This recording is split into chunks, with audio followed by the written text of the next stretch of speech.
స్థానిక ఎమ్మెల్యే రాష్ట్ర మంత్రి నాదెండ్ల మనోహర్ జన్మదినం రోజున రైల్వే స్టేషన్ సెంటర్లో అన్నదాన కేంద్రం వద్ద కూటమి నాయకులు అన్నదానం చేశారు.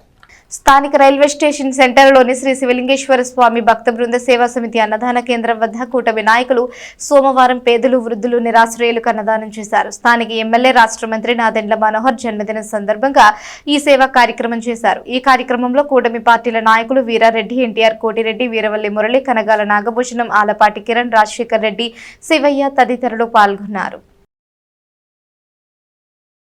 నాదెండ్ల మనోహర్ గారికి జన్మదిన శుభాకాంక్షలు తెలియజేస్తూ మరి మురళి గారు పెద్దలందరూ కూడా ఇక్కడ అన్నదాన కార్యక్రమం ఏర్పాటు చేశారు. మరి వారు ఇదే విధంగా ఎన్నో మళ్ళీ కొత్తగా కాకుండా చాలా జన్మదిన శుభాకాంక్షలు తెలియజేస్తూ ఈరోజు మన శాసనసభ్యులు రాష్ట్ర మంత్రివర్యులు శ్రీ నాదెండ్ల మనోహర్ గారి 62వ జన్మదినం సందర్భంగా శ్రీ శివలింగేశ్వర భక్త బృందం వారి అన్నదాన కార్యక్రమం రైల్వే స్టేషన్ ఎదురుగా ఏర్పాటు చేసి అన్నార్థులకు అవసరమైన వారికి ఈరోజు అన్నదాన కార్యక్రమం వారి జన్మదినం సందర్భంగా ఏర్పాటు చేయడం జరిగింది.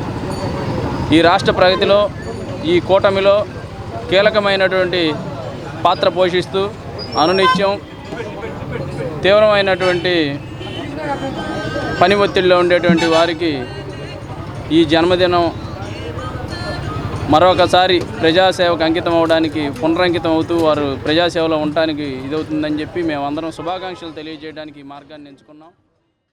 ఈరోజు రాష్ట్రంలో గత 2 సంవత్సరాలుగా ప్రజలందరూ సంతోషంగా ఉన్నారంటే దానికి ప్రధాన కారణం నాదెండ్ల మనోహర్ గారు. ఎందుకంటే కూటమి ప్రభుత్వంలో జనసేన కానీ తెలుగుదేశం కానీ కలిసిందంటే దాన్ని ప్రధానంగా మనోహర్ గారు పేరు చెప్పుకోవచ్చు. అలాంటి మనోహర్ గారు మన ఇక్కడ మంత్రివర్యులుగా ఉండి మన తెనాలి నియోజకవర్గాన్ని రోడ్లు కానీ డ్రైనేజ్ వ్యవస్థను కానీ అభివృద్ధి పథంలో సంక్షేమ పథంలో 2 విధాల 2 కళ్ళుగా చూస్తూ అభివృద్ధి చేస్తూ ఉన్నందుకు కూటమి ప్రభుత్వం తరఫున ఈరోజు మనోహర్ గారు జన్మదినం సందర్భంగా ఇక్కడ రైల్వే స్టేషన్ దగ్గర మరి కనికంఠ మురళి గారి ఆధ్వర్యంలో అన్నదాన కార్యక్రమం జరుగుతూ ఉన్నది. ఆ మనోహర్ గారికి ఆ దేవదేవుని ఆశతో నిండు నూరేళ్ళు చల్లగా ఉండాలని మనస్ఫూర్తిగా కోరుకుంటూ